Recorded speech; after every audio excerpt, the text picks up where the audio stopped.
The Last of Us proves that companies, directors, and writers can actually get older intellectual property right. As viewers, we are at the mercy of Netflix and every streaming or production company's almost AI generated decisions. Heck, showrunners and scriptwriters sometimes even hate the original source material they work on. I mean, how do you get the balancing act right? You need to appease the original audience that comes with a big name, but also make it accessible to a wider audience. Depending on where your writing falls on the scale, you could alienate the die-hard fans, or make it too niche for the greater majority. If it's too far from the source material, and so-called reimagined, just write a new show. Don't torture the people that were here for the original. My name is and I'm the Avatar. If it's a carbon copy of the source, then often it feels lifeless and lacking atmosphere or originality. I find the tactic many movies use is coming up with their own story, but throwing in just enough nostalgia or references, sounds, images, background music to make the originals happy. Discombobulate. Oh, those naughty dogs. But how did The Last of Us fare on this harsh scale of media? Pretty damn well, I'd say.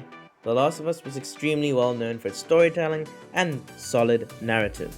It's almost been a decade since The Last of Us came out on PlayStation 3, and if someone played it then and thought, I wonder how I could make this better, and then implemented those changes, I would say this would be it. Warning, here comes the spoilers. Warning, here comes the spoilers. There are scenes that are copy and paste, the same cinematography, same dialogue. Take 71.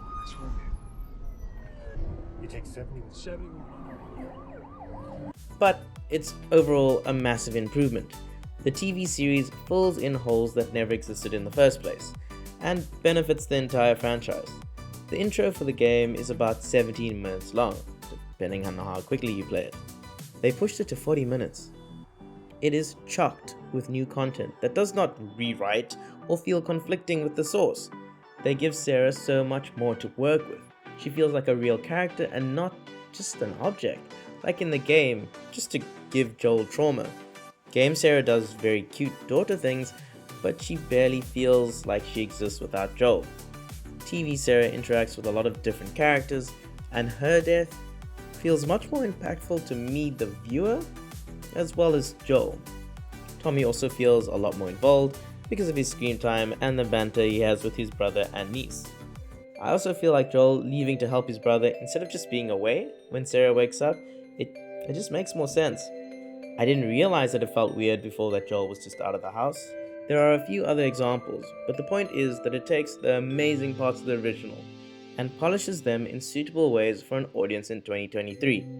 It improves, adds, and completes aspects. Also, Pedro Pascal is like the perfect Joel. It feels like when Henry Cavill was Geralt. Can the story writing, acting, and pacing keep up? I'm very excited to see. What a treat we've had with Puss in Boots and Last of Us. The entertainment industry recently has been fantastic. I would highly recommend checking out Last of Us if you haven't already. I'd be surprised if you got this far and you hadn't, but it's really good. You can show it to your friends, you can show it to your family. You don't have to have watched the show before. It's just a fantastic watch. I'm almost done finishing reviewing all the anime that's airing this season, so I'm kind of curious to see if they'll keep pace with what's happening on the English side of things. If you've made it this far, consider subscribing. I'm trying to get 1,000 subscribers this month, and hopefully push for more than that by the end of the year. Your support means a lot. Thanks.